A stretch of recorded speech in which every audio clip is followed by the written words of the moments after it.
Creek tribe.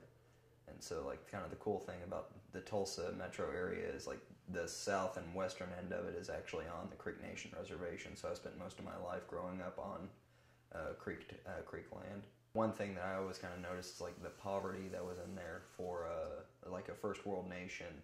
Yeah, I have relatives who live in houses that have dirt floors, and they're young children. You'd see young children who would get, like, medical conditions from getting bitten by fleas too much and things like that. So, you know, a lot of abject poverty. So in Okemah, which is the town that my mom is from, there is a Creek Nation dental office. However, there isn't a Creek Nation hospital until you get to Henrietta, which is about 22 miles to the east of Okemah. And so if you were not on private health insurance as a Native American, you would have to drive over to Okemah to see Henrietta to see a doctor or things like that. And the nearest large hospital that could accommodate more than just a routine doctor's office was in, I believe, Ada, Oklahoma, and that was the Choctaw Nation. One time it was actually, I think, when my grandmother I was with her, I was spending the week with her, and she had to go, she felt bad, so she wanted to go to the hospital, so she wanted to go into the IHS hospital, and she was having to fill out paperwork. There's lots and lots of paperwork, and for each paperwork station, there's a line of about 20 people deep. And as she was filling out one of the forms, they're all color-coded. I think that one was the green form. The lady working the counter said, now the person at the next line is going to tell you shouldn't have filled out the green form, that you should have filled out the red form. But you need to tell them that I said, no, the green form is fine, not the red form. And so it's just a lot of government bureaucracy. It's a lot of, we would always call it crap in the pipe. It's just going to keep it from flowing. And so that's something that we really noticed, was that was a really common thing. And so that contributes to those wait times, is that reconciling all the government forms and things like that. And it's like the DMV, only except everyone's sick. So it's a lot of form, a lot of wait time. You often run into people who want to make it abundantly clear that they do not want to work there, and so it's an issue like that. And a lot of the times, a lot of IHS doctors are actually people who they are Native American, and they are working for the IHS due to an IHS scholarship they got from medical school. And so then they view it as kind of like a Doctors Without Borders thing. It's, I have to work in this really destitute, impoverished area, and then I can move on to a private hospital where the pay is dramatically better and things like that. So it's, almost all parties involved working for it really don't want to be there. And then you tack on just the megalith that is the federal government and funding through that, and that's a really big issue.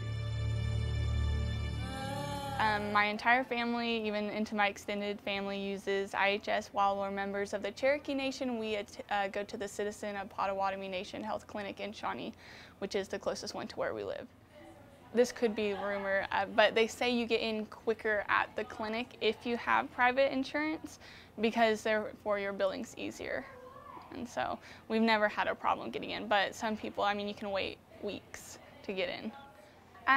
Definitely most of our experience have always been positive. The physicians and nurses there are so welcoming. They're really they know you by name. You just call and they're like, you give them your date of birth and they already know who you are, and they're super forthcoming as far as we can get you in on this day, and if not, sometimes there's a wait, but it's just they service so many people, it's really hard. I think it's important to look at, when it comes to Native American health, the factors that are playing into it, and oftentimes it is because of, they have higher rates of obesity, HIV, suicides than pretty much any other ethnic or racial minority, and you have to look at why, and a lot of it stems from discriminatory policies of the past, from the assimilation and eradication eras.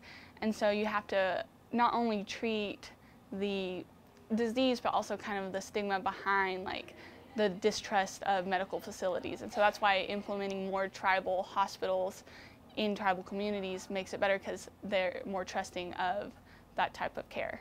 I definitely think implementing more federally qualified health centers are a good idea, because while working at one this summer, I saw they really put a big focus on preventative medicine, which most of the diseases and conditions Native Americans suffer from are preventable. You have type 2 diabetes, and so that can be changed with diet. You have HIV, which better sexual education can help. All of these things, smoking, alcoholism, everything can be kind of adjusted with education. And so having a community center or a hospital that's focused on preventing the problem before it takes root is really important.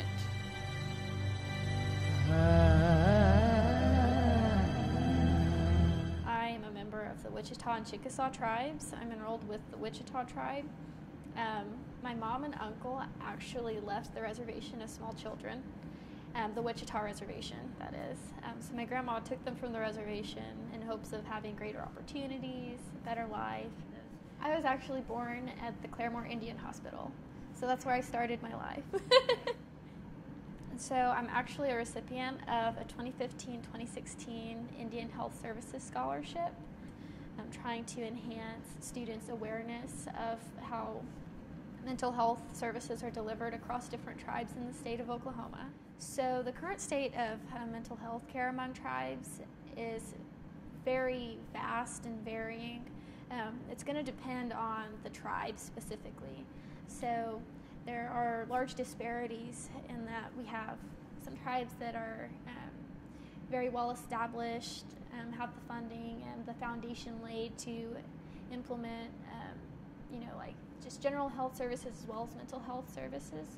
And then we have some tribes that are still growing and developing these systems. So one thing that's unique about tribal healthcare is this cultural component where whenever we're developing these systems, we have to be very mindful of what are some of the traditions, the cultural practices, the history of the tribe, what is the healthcare state. There's also this disparity, and there's a great amount of need and not enough resources to meet that demand. So it kind of interferes with some of the efficacy and efficiency of providing those services. Our people are thriving and we're growing, and we're actively maintaining, this legacy that's been passed down to us by generations and by our ancestors. And so there's actually a lot that goes into, I think, fully understanding Native American community and the different tribes. Such an abundance of information that, I'm humbled to see, just how much I don't know. But with that, I can take what I do know and make a positive difference in the lives of others and deliver on this legacy that I have and that I carry with me every day.